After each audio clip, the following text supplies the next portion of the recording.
근데 무슨 성덕이 자꾸 나이 공격을. 좀 나이 공격하죠. 탑골이라니요.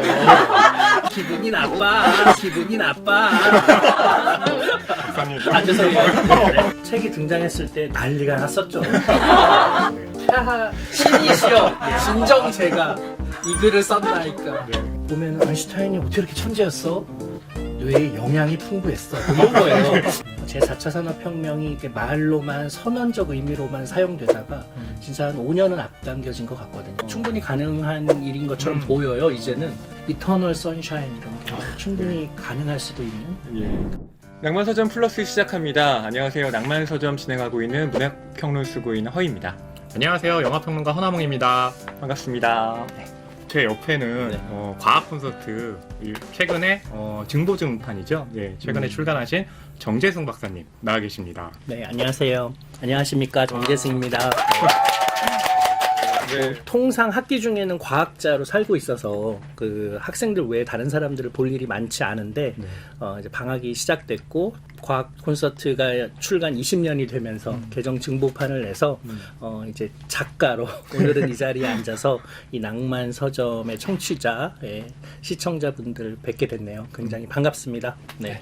정재승 박사님 워낙 유명하시지만 그래도 저희가 이렇게 소개를 해드리는 게 낫겠죠? 네, 질문하기에 앞서서요. 박사님 소개를 먼저 드리면요. 카이스트에서 물리학 전공으로 학부를 졸업하셨고요. 같은 학교에서 굉장히 복잡합니다. 복잡게 모델링 방법을 적용한 알츠하이머 치매된의 모델링 및 증세 예측으로 석사와 박사학위를 받으셨습니다. 네. 예, 그리고 이제 말씀하신 것처럼 지금은 방학이기 때문에 저자로 활동하고 계신데요. 쓰신 책이 굉장히 많아요. 네. 12발자국. 물리학자는 영화에서 과학을 본다. 네. 뇌과학자는 영화에서 인간을 본다. 또 김탁한 작가님과 함께 눈먼 시계공 네. 또 소설을 쓰기도 했고요. 그러게요. 하지만 그 중에서도 아마 대표작이라고 한다면 또 오늘 소개해드릴 또 정재승의 과학 콘서트이겠죠. 이 과학 콘서트가 2001년에 출간이 됐습니다. 벌써 20년이 됐는데 이번에 개정 증보판 사실은 두 번째 개정 증보판입니다. 맞습니다. 예.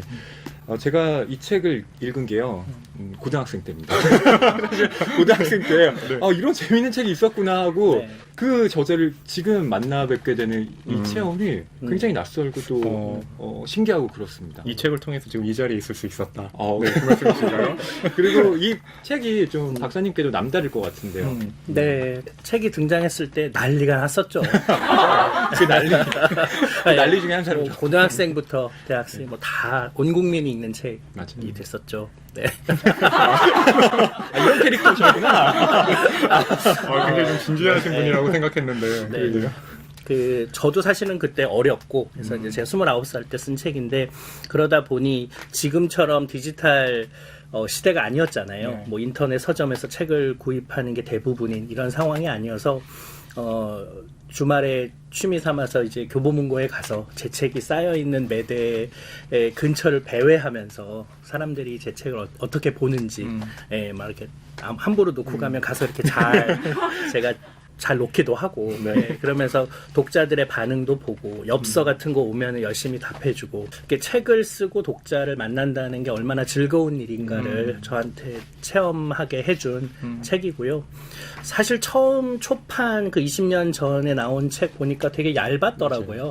근데 증보판을 이제 두 번에 걸쳐서 10년 단위로 내면서 지난 20년간 이 복잡계 과학이라는 분야가 얼마나 성장하고 그 외연을 넓혀왔는지를 이제 이 책 안에 담으려고 했어요. 이제 그러다 보니까 일종의 지난 20년의 저희 분야에 관한 기록이기도 하고요. 그리고 저한테는 또 많은 사람들이 저를 이 과학 콘서트의 저자로 또 기억해 주시고 계셔서, 과학 콘서트가 성장하고, 개정 증보되면서 또 학자로서 정재승이 얼마나 성장했는가를 이 안에 좀 담고 싶었습니다. 그래서 저한테도 굉장히 각별히 의미 있는 그런 책이죠. 말하자면 그 앵콜이 20년 넘게 이어지고 있는 콘서트라고 이렇게 좀 평가를 할 수 있을 것 같은데, 또 서문을 읽어보면 또 박사님께서 그 본인의 성장도 굉장히 좀 많이 이 책과 함께 많이 이뤘다라고 말씀을 주셨는데, 뭐 인간으로서의 성장도 있을 거고, 또 저자로서의 성장도 있을 거고, 또 과학자로서의 성장도 있을 거고, 좀 여러 가지가 있을 것 같은데요. 그 성장에 대해서 좀 말씀을 좀 해주신다면요. 그러니까 제가 복잡계 과학을 하기 전에 이제 천체 물리학을 했었는데 천체 물리학이라는 학문은 너무나 견고한 수백 년 전에 학자들이 이루어 놓은 업적을 바탕으로 그 위에 탑을 계속 쌓는 일이고 그래서 뭐 제가 등장했다고 해서 이 학문 분야가 크게 바뀌지 않고 숱한 천재들이 자신의 삶을 불태워서 그 재를 쌓아놓은 학문이에요. 그러니까 거기서 과연 내가 진짜 작은 조약돌 하나라도 올려놓을 수 있을까? 이제 이런 마음으로 학문을 하는 곳이었다면 이제 그러다가 이 복잡계 과학이라는 1980년대부터 이렇게 막 타오르기 시작하고 새로 만들어진 그래서 제가 논문 한 편을 쓰면 사람들이 주목하고 하나의 학문이 만들어지는 과정을 제가 곁에서 목격하고 그래서 막 중요하다고 했다가도 좀 연구해 보니까 이건 아니네 뭐 이래서 폐기되는 이론들을 옆에서 보고 이러는 게 너무 흥분되는 일이더라고요. 그래서 이 책을 쓸 때도 되게 설레는 마음으로 물리학이지만 이런 분야가 있어요. 이제 물리학이 물질의 운동만 다루지 않고 이렇게 인간 사회를 다뤄요. 막 이러면서 인간 사회를 바라보는 물리학적인 관점이 굉장히 유용할 수도 있다. 이런 메시지를 주려고 사실 책을 쓰게 된 거거든요. 근데 제가 이 수업을, 이 내용과 관련돼서 수업을 지난 20년간 카이스트에서 해왔거든요. 그러니까 매번 수업을 하면서 내용이 업데이트가 되잖아요. 그러니까 이제 업데이트가 될 때마다 다음에 과학 콘서트 개정판을 내면 이 내용이 들어가야 되겠네. 이런 생각 계속 하게 되겠죠. 그러니까 저로 하여금, 이 과학 콘서트는 그냥 떠나보낸 배가 아니라 지금 계속 탑승하고 있는 선장의 마음인 것 같아요. 그래서 독자들을 계속 태우고, 더 많은 독자들을 태우기 위해서 배를 계속 수선하는 그런 마음이어서 저한테도 되게 의미 있는 책입니다. 제가 이 책이 계속 새로운 독자를 탑승시킨다라는 말에 공감하게 된 게 이 책을 읽으면서 2001년 당시의 어떤 상황을 새삼 좀 느껴볼 수 있는 이를테면 신승훈 씨의 가자나라든가 이종범 선수의 뭐 타율, 박찬호 선수의 방어율 지금 다 은퇴하셨거든요. 그래서 와 이런 요즘에 탑골 뭐 레전드라고 얘기하는데 이 책을 읽으면서 저는 새삼 느끼게 됐어요. 그러니까 보통 개정판을 낼 때 이런 부분을 고칠 수도 있잖아요. 근데 굳이 놔둔 이유는 뭐였을까 싶기도 하고요. 사실 저도 개정을 하면서 그 요즘 세대가 더 가슴에 와닿는 예들을 좀 담고 싶었어요. 보면은 케빈 베이컨의 6단계 게임 같은 게 있는데 거기도 젊은이들이 알만한 그런 배우와 영화의 예를 들자.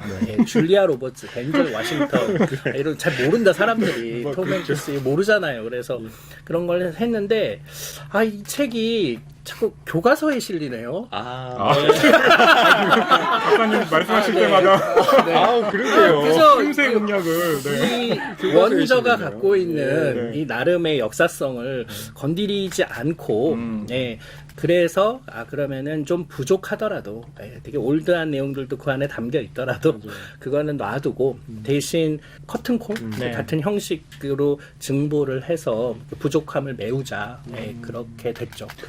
지금 실시간 채팅으로 굉장히 많은 분들의 글이 올라오고 계신데요. 지금 소개를 해드리면 민영쌤님께서는 성덕이시다.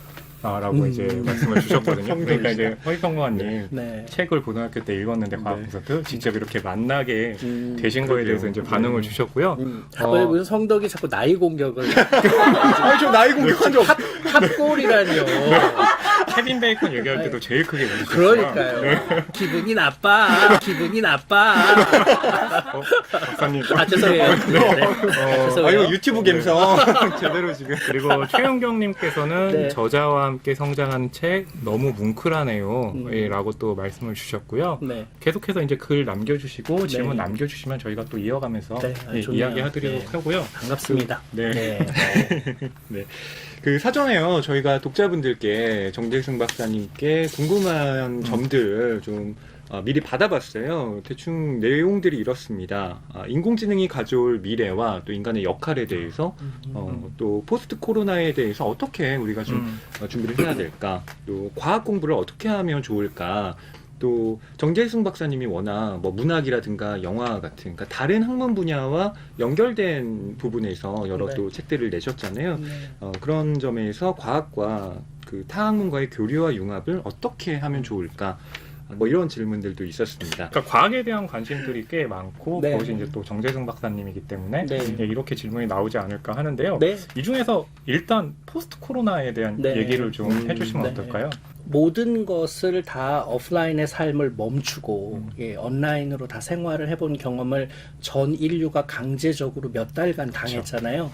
예, 좀 유례없는 일이잖아요. 그 이전에 대규모 전염병 때하고는 완전히 다른 방식의 지금 대응을 하고 있는 건데 그랬더니 다행히도 지금 현재 온라인에서의 인더스트리가 굉장히 잘 그 삶을 영위할 수 있도록 예, 다양한 서비스들이 잘 나와 있었잖아요. 그 네. 사람들이 덜 불편해하면서 이거 되게 재밌네, 되게 새롭네. 예, 그러면서 한 번도 배달 앱을 깔아본 적이 없는 어르신이 이제 처음으로 깔아보고, 예, 뭐 마켓컬리에서 물건을 주문하고 예, 쿠팡을 이용해보고 그쵸. 이런 경험을 하게 되셨죠. 그래서 이게 온라인의 또 다른 세상이 이렇게 구축돼 있다는 걸 깨닫고. 내 삶의 상당 부분을 그쪽에 의지해야 되겠네, 의탁해야 되겠네라고 생각하는 사람들이 이제 많이 늘어난 면도 있고요. 근데 사람의 본성이라는 것이 그렇게 쉽게 바뀌지 않거든요. 인간의 뇌는 굉장히 습관적이어서 예전의 삶으로 타성으로 돌아가고 싶어하는 마음이 여전히 있을 거예요. 우리는 사회적 교류 없이 살기 힘들고 예, 몸을 움직이지 않고 예, 부대끼지 않으면서 생활하는 게 쉽지 않아서 예, 저는 사람들이 뭐 너무 심하게 예, 비포 코로나, 애프터 코로나, 예, BC, AC 코로나를 구별하는 것 같긴 해요. 그래서 그렇게 많이 바뀌기보다는 이제 코로나가 좀 잠잠해지고 백신이나 치료제가 좀 나오면 그래도 이렇게 다시 예전으로 많이 좀 돌아오지 않을까. 그런데 똑같이 돌아오지는 않겠죠. 예, 왜냐하면 너무 온라인 세상의 달콤한 맛을 봤기 때문에. 네. 예. 그게 어디서 이제 멈출 거냐 하는 게 좀 중요할 것 같아요. 말하자면 온라인과 오프라인이 이제 융합되는 그런 네. 생활을 살고 있는데 그 박사님 말씀하시는 중에 그래서 그런 얘기들도 꽤 많이 나오고 있어요. 네. 역시나 대한민국은 배달과 온라인의 민족이죠.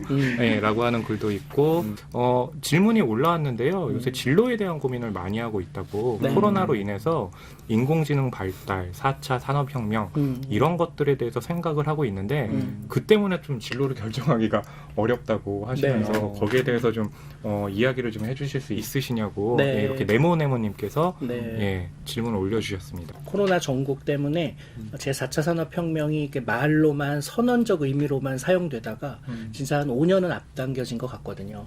예, 그리고 아마 이거 덕분에 규제도 많이 바뀔 예정이고 뭐 원격 진료 이런 거 완강히 거부했었는데 원격 진료 있었으면 의료진들이 이렇게 고생하지 않았어도 됐었을 텐데 이런 생각도 지금 들잖아요. 그리고 뭐 화상 회의나 원격 수업 이런 것들도 좀 더 보편화될 것 같고요. 네. 그 공유 경제 이런 부분도 되게 논란이 있어요. 공유를 하다 보면 감염의 위험이 있기 때문에 네. 코로나 때문에 공유 경제가 무너질 거라고 예측할 수도 있고 한편으로는 사실 이 코로나 때문에 사람들이 제일 두려워하는 게 출퇴근 시간에 버스나 지하철을 대규모 한꺼번에 타는 거거든요. 네. 근데 그러지 않고 우리가 전동 퀵보드나 그렇게 작은 그룹으로 공유 경제를 활용하면 오히려 더 안전하고 그리고 공유 경제의 경우에는 온라인으로 다 기록이 남기 때문에 설령 감염된다 하더라도 다 트래킹을 할 수가 있거든요. 그러니까 훨씬 더 안전할 수도 있어요. 그러니까 과연 이런 코로나가 이제 제4차 산업혁명 기술과 맞물려서 미래 사회를 이제 어떻게 바꿀 거냐가 굉장히 지금 막 소용돌이 치고는 한 치 앞 예측이 쉽지 않죠. 근데 중요한 건 그럼에도 불구하고 그런 기술을 잘 알고 있는 사람이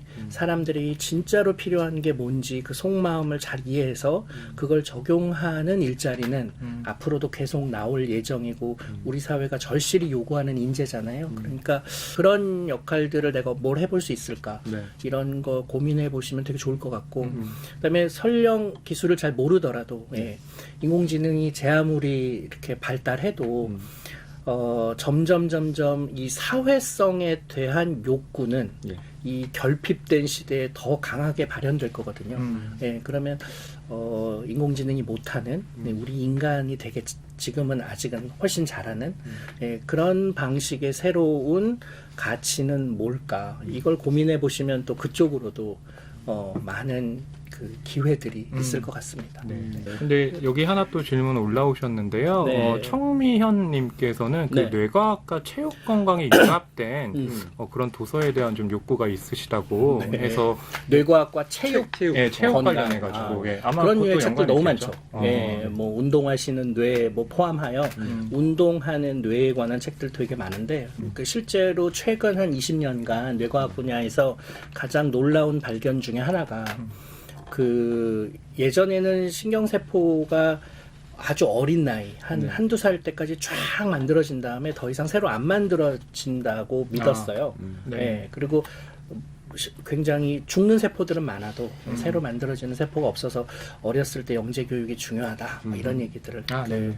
아동 발달 하시는 분들이 많이 했는데 나중에 커서도 심지어 성인이 되고 나이가 들어서도 신경세포들이 만들어지는 메커니즘을 규명한 거 예, 그게 최근 한 20-30년 동안 뇌과학 분야에서 제일 중요한 발견인데 그걸 촉진하는 가장 강력한 기제가 운동이에요. 네, 그래서 뭐 치매 예방, 화투 하나도 도움 안 되거든요. 뭐 화투 친다고 네, 우리 많은 상식과 분들이 위배되는 거구나. 맞추기도 하고 네. 폐 맞추기도 하고 이러셨는데 네.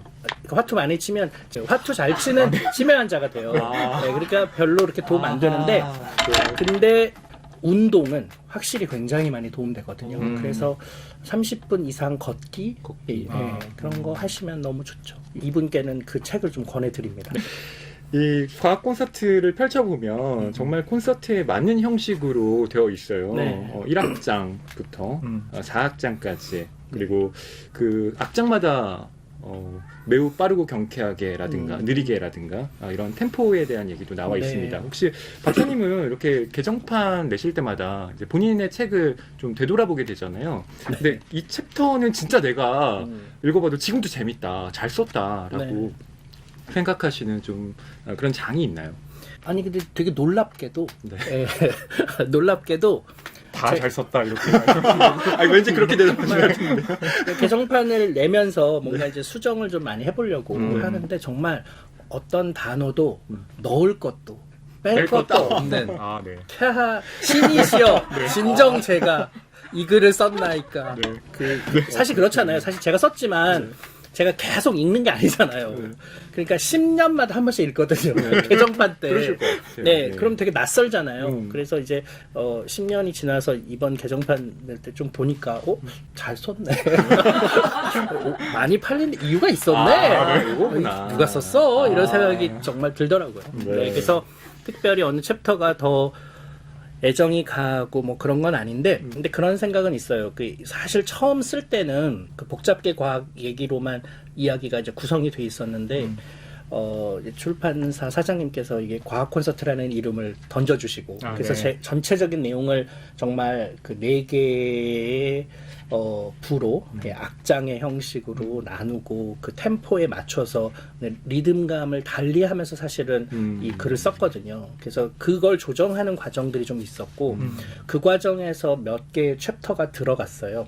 네, 근데 그거는 사실 계획된 게 아니었고 되게 급하게 사실 들어간 거였잖아요. 그래서 막 그때 되게 고통스러웠거든요. 이거 빨리 해야 되는데 근데 갑자기 이거 넣으라고 하면 이거 어떻게 해야 되지? 그런데 왜 그런 거 있잖아요. 그렇게 해서 넣다 보니까 네, 충분히 생각하지 못하고 나한테도 되게 좀 그 낯선 그런 챕터였는데 시간이 지나고 나서 자꾸 들여다보면 이거 정말 넣기 잘했다. 이거 안 넣었으면 어떨 뻔했나 그런 생각들이 들죠. 네, 그래서 그런 챕터들은 되게 더 애정이 가고요.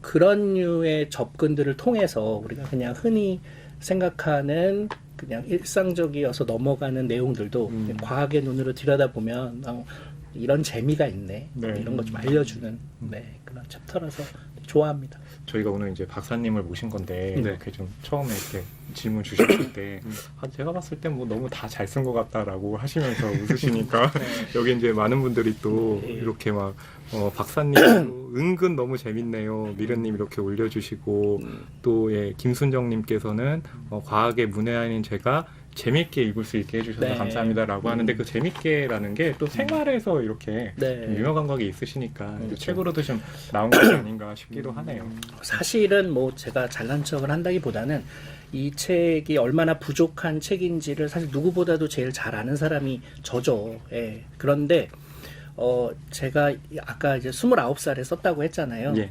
그때 그 호기 어린 마음이 아니었으면 사실 못 썼을 책이에요. 예. 지금 만약에 썼다면 훨씬 더 겸손하게, 되게 사려 깊게, 그리고 함부로 말하지 않고 이렇게 뭘 주장을 하나 하려면 근데 이런 반대 의견들도 있을 수 있는데 그거는 사실은 이렇고 이렇게 변명을 하면서 결국은 내 이야기를 주장을 했었을 텐데 그러면 이렇게 힘 있는 글이 나오진 않았을 것 같아요. 그런데 그때는 되게 얇기도 했잖아요, 이거보다. 네. 그런데 그럼에도 불구하고 사람들을 그냥 확 사로잡았던 거는 그냥 젊은 사람이 우리가 그냥 알만한 예로 그리고 번역체 과학책들이 점령하던 과학 출판계 시장이었는데 우리말로 이렇게 과학을 이야기하는 것. 근데 그게 굉장히 재밌을 수 있고 유익하다는 거를 되게 힘있게 쭉 뻗었기 때문에 굉장히 많은 부족한 부분이 있음에도 불구하고 사실 이 책을 좋아해 주시고 격려해 주신 거거든요. 그래서 20년이 지나고 보면은 너무 부족함이 많지만 그래도 나보러 다시 쓰라고 하면 이렇게 못 쓸 것 같아요. 보통 정재승 교수님 하면 그냥 과학자다 이렇게 알고 계시는 분들이 많은데 실은 디테일하게 들어가면 특히 전문 분야가 뇌이시잖아요. 뇌를 그러니까 좀 고루 쓴다라고 했을 때 그게 창의성과 관련된 이를테면 자기 전공 분야 외에 뭔가 다양한 경험을 해보는 것도 그렇게 뇌를 다양하게 쓰는데 도움이 되겠죠. 그럼요. 저는 예를 들어서 뭐 영화 문학 뭐 평론 하시니까 어떤 책이나 영화에 대해서 써야 되는 상황들이 있잖아요. 그럴 때 그 책이나 영화와 관련되어 있는 분야가 아닌 굉장히 다른 엉뚱한 분야의 책들이 있는 책장 코너를 어슬렁거려요. 그러면서 오히려 거기서 뒤적뒤적 거리다가 하나가 뭔가 내가 해야 될 이야기와 딱 맞는다고 생각하면 그때부터 이야기가 쓸 글이 생기죠. DNA에 관한 글을 쓴다 이러면 DNA 관련된 책을 뒤지지 않거든요. 그러면 결국은 남이 쓴 DNA와 유사한 글들이 나오는데 뭐 영문학 책에서 시를 보다가 어떤 식구가 DNA의 속성을 딱 담고 있으면 거기서부터 출발하면 굉장히 새로운 글이 나오죠. 그런 거랑 비슷한 것 같아요.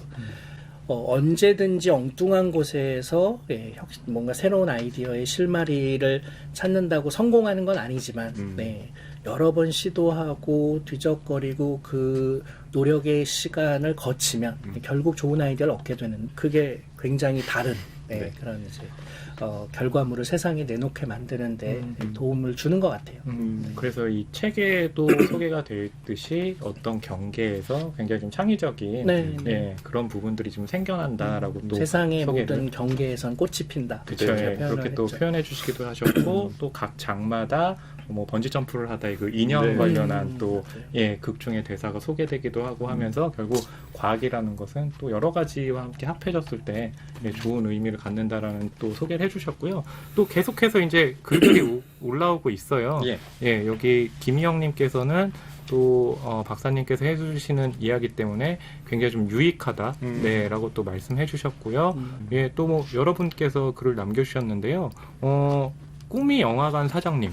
께서 글을 올려주셨는데 우리 뇌에 저장된 기억, 장면들을 꺼내서 영상으로 변화해서 출력해낼 수 있을까요? 라고 하셨는데 정말 꿈이 영화관 사장님일 수밖에 없는 그런 질문을 해주셨네요. 상상극장이네요. 그렇죠. 근데 뭐 충분히 가능한 일인 것처럼 보여요. 이제는 옛날 같았으면 그거 진짜 과학 소설이나 SF에 나올 만한 일이다라고 얘기했을 텐데 지금은 실제로 뭔가 보고 있는 거 진짜 뇌만 촬영해도 뭘 보고 있는지 알 수 있고 그게 이제 장기 기억으로 넘어가게 되면 이제 기억을 우리가 조금만 더 잘 이해하면 네, 그 기억의 결과물도 뭔가 우리가 이해할 수 있는 형태로 복원할 수 있지 않을까 그런 생각도 지금 들죠. 네, 그래서 이터널 선샤인 이런 게 충분히 네. 가능할 수도 있는 예. 그런 일이죠. 네. 그게 이터널 선샤인이 현실이 되면 영화 이터널 선샤인은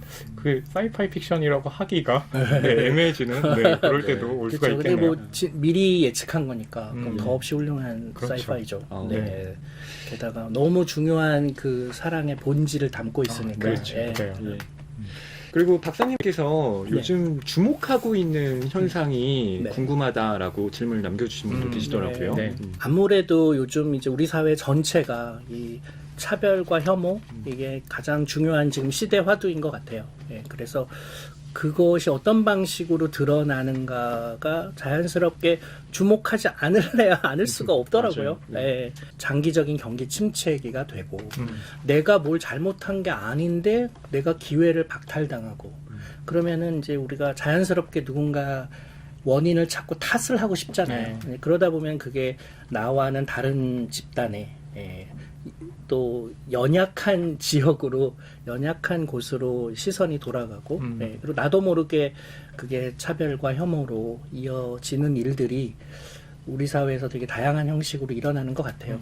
게다가 코로나 때문에 이제 사회적 욕구들을 억누르고 있다 보니까 이게 뭐 가정 내에서도 폭력적인 방식으로 드러나기도 하고 그래서 이런 현상들은 앞으로 제 생각에는 우리 사회의 제일 중요한 문제, 차별과 혐오 그리고 양극화, 불평등 이제 이런 문제들이 결국 만약에 제가 이제 남은 인생 동안 저는 이제 의사결정, 선택을 연구하는 학자니까 왜 우리가 이런 선택을 할까? 왜 우리 사회가 이런 의사결정을 해왔을까? 더 나은 의사결정은 뭘까? 이제 이런 것에 기여하는 게 제가 학자로서 하는 일일 텐데 거기서 제일 중요한 화두가 그런 불평등이나 양극화 또 집단 간의 혐오와 차별 그런 문제가 아닐까 싶어요. 그래서 그런 문제들을 학문적으로 좀 더 깊이 있게 들어가려는 일들을 최근 몇 년간 학생들과 하고 있습니다. 네. 또 인공지능 시대에 대해서 네. 과학의 역할을 한번 생각해 보게 된다. 네. 실은 앤드루 양이라는 미국의 대만계 미국인이죠. 뭐 미국 민주당 대선 후보로도 출마를 했었는데 뭐 중도 포기를 하긴 했지만요. 보통 사람들의 전쟁이라는 네. 책을 한국에 내기도 했습니다. 거기에 네. 정재승 박사님이 또 맞아요. 추천사를 쓰기도 네. 하셨는데요. 그러니까 AI 시대가 도래하면서 많은 사람들의 일자리가 사라질 것이다. 이제 우리가 어떻게 대응을 해야 되냐. 네. 그건 이제 경제학자의 눈으로 본 것이고 네. 과학자들은 또 다르게 그걸 파악할 것 같은데요. 네. 어떤 말씀을 좀 해주실 수 있을까요? 최근 몇 년간 우리가 제4차 산업혁명 얘기를 많이 하지만 그게 장밋빛 미래여서 글로 갑시다 하고 사실 이렇게 선언된 게 아니거든요. 네. 이거는 제4차 산업혁명이 오면 그 온라인에서의 경제학은 굉장히 저비용에 공간도 거의 차지하지 않고 심지어 인간의 노동력 없이도 생산이 가능한 이런 일들이 그래서 고전적인 경제학이 지배하지 않는 완전히 새로운 경제학, 한계 비용 제로의 경제학이 지배하거든요. 뭐 데이터 뭐 1테라 분석하나 2테라 분석하나 뭐 비용 별로 안 드니까요. 그래서 한계 비용은 거의 안 드는데 한계 효용은 엄청나게 늘어나는. 그러니까 당연히 온라인으로 갈 수밖에 없고 그러면 인간의 일자리가 사라져요. 그러면 완전 고용이라는 가설 하에 우리가 만들어 놓은 이 고전적인 경제학 패러다임을 수정할 수밖에 없고 이 패러다임 시프트가 일어나는 상황들을 우리가 혁명이라고 부르잖아요. 그래서 이 산업혁명이라고 부르는 건데 그 혜택을 받게 되는 이 기술이 바뀌기 때문에 혜택을 받게 되는 계층 인공지능을 잘 알고 데이터를 잘 만지고 이럴 수 있는 사람에게는 새로운 기회들이 열리겠지만 그 인공지능이 뺏는 일자리들에 있는 계층들은 그 새로운 기회를 잡기에는 버거운 사람들이 훨씬 많거든요. 그러니까 그냥 단순하게 늘어나는 일자리와 줄어드는 일자리의 개수를 비교하는 게 의미가 없고 이거는 세대 간, 계층 간의 문제로 확대될 수밖에 없다고 생각이 들어요. 그러니까 이제 이런 상황에서 과학기술이 해야 될 일은 원래 과학기술은 중립적이지 않거든요. 많은 사람들이 과학기술은 항상 진실을 중립적으로 얘기해주기를 믿지만, 그렇죠. 예, 근데 과학기술은 본질적으로 돈이 많이 드는 학문이고, 그래서 돈을 대는 기업, 권력, 자본에 봉사할 수밖에 없는 아주 내밀한 속성을 갖고 있어요. 예. 그렇기 때문에 새로운 성장 동력으로서의 과학기술을 막 발전시키지만, 그리고 그게 더 큰 경제 성장을 이룰 거라고 믿지만, 사실은 그 안에 희생되는 인간들이 되게 많을 거거든요. 그래서 과학자들이 특별히 내가 하고 있는, 나는 그저 열심히 묵묵히 연구만 할 뿐이야, 이게 아니라 우리가 지금 하고 있는 일이 인간의 얼굴을 하고 있는 과학인가, 이거를 좀 들여다볼 필요가 있습니다. 네. 저조차도 사실 저는 의사결정을 잘 못하는, 네, 나쁜 줄 알면서도 자꾸 잘못된 선택을 하는 뭐 중독 환자라든가 자살을 시도하는 우울증 환자라든가, 이제 이런 분들이 좋은 의사결정을 하려면 어떻게 해야 되나, 뇌에 대한 이해를 통해서 그들의 의사결정을 어떻게 하면 바꿀 수 있을까, 이런 연구를 하지만 그 누군가의 판단과 의사결정을 바꾸는 일은 얼마든지 악용될 수 있거든요. 네. 예, 그러니까 지금 내가 하고 있는 일이 설령 좋은 일이어도 이게 얼마든지 악용될 수도 있는 일이어서, 예, 어떤 일은 해야 되고 어떤 일은 하지 말아야 되고, 이런 것들을 그 과학기술자들이 일반인들과 같이 같은 눈높이에서 그걸 결정하는 거, 그런 얘기를 논의해 보는 거, 이게 그 시기가 오기 전에 미리 논의해 보는 게 너무 중요해서, 이렇게 뭐 연구도 하지만 틈틈이 뭐 책도 내고 이런 자리도 마련하고, 네, 그러고 있는 거죠. 네. 네. 저희가 이제 정리할 좀 시간이 돼가지고요. 네. 예, 박사님 뭐 이렇게 못했던 얘기라든지 또 마지막 인사 말씀까지 함께 부탁드릴게요. 네. 과학 콘서트가 이제, 그러니까 제가 뭐 여기서 저희 책 사주세요 이렇게 말하는 건 죄송스럽고, 이미 너무 많이 사랑해 주셔서, 그래서 근데 이제 그럼에도 불구하고 개정판을 내면서 이렇게 이런 자리에 나오는 이유는 그동안 읽어주신 분들께 감사하다는 말씀을 드려야 돼서, 예, 과학 콘서트보다 더 좋은 책들이 많이 있는데, 예, 그 한국의 젊은 과학자를 격려하는 마음으로 다들 사주셨거든요. 그래서 그때 그 격려가 너무 큰 힘이 돼서 이렇게 제가 지난 20년간 자라고 성장해서 제가 얻은 것들을 이렇게 사회에 드리려고 그 마음으로 살아왔다, 그런 말씀을 좀 드리고 싶고요. 네, 가능하면 이제 내가 고등학교 때 이거 읽었어, 뭐 이런 분들 지금 다 이제 어른이 되고 성인이 돼서 이제 자제분들 있잖아요. 애들에게는 개정 증보판을 내가 읽어봤는데 너무 좋았는데 내가 읽던 거 줄게가 아니라, 너는 좀 두꺼운 걸 읽어야 되지 않겠니? 그냥 지난 20년간 진짜 이 분야가 많이 발달했대 하면서, 부모님은 초판을, 자제분은 개정 증보판을, 네, 이렇게 읽는 어떤 문화, 네, 책꽂이에 그 두 개가 나란히 꽂혀 있는 흐뭇한 그런 정경, 네, 이것이 진정 과학의 발전이 아닌가. 그러니까 저는 아인슈타인이 상대성 이론을 발견한 순간 과학의 진보가 일어난 게 아니라, 인류가 모두 시간이 얼마나 상대적인 개념, 시공간이 하나이고 시간이 상대적인 개념이라는 걸 깨닫는 순간 과학적 진보가 벌어진 거라고 생각하거든요. 그러니까 사실 과학적 진보는 그 과학 콘서트 두 권이 나란히 꽂혀 있는 순간, 네, 이루어진다. 저는 이렇게 마케팅을 과학적인 용어로 접근하시는 거 처음 봤어요. 책 사달라고 하니까 죄송스럽다고 하셨지만 결국 예, 책을 사달라는 얘기로. 굉장히 겸손한 태도로 부탁드립니다. 진짜 훌륭했어요. 설득당하겠어요. 저희가 오늘 과학 콘서트를 한 게 아니라 만담 콘서트를 예, 그런 기분으로 마무리 좀 해야 될 것 같습니다. 개종 증보 입판 서문에 고백컨대 나를 키운 건 8알이 과학 콘서트다. 어머니 죄송합니다. 라고 하셨는데요. 네, 박사님을 키운 이 8알의 책.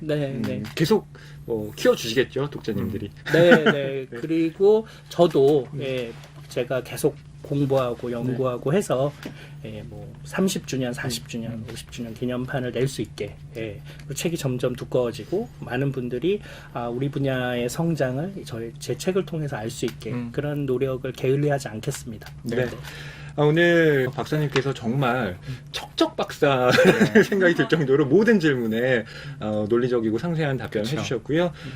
또 여기에 지금 이 시간에 참여해주신 여러분들께도 감사하다는 말씀을 전합니다. 네. 고생해주신 박사님께 박수를 아이고, 드리면서 감사합니다. 네. 감사합니다.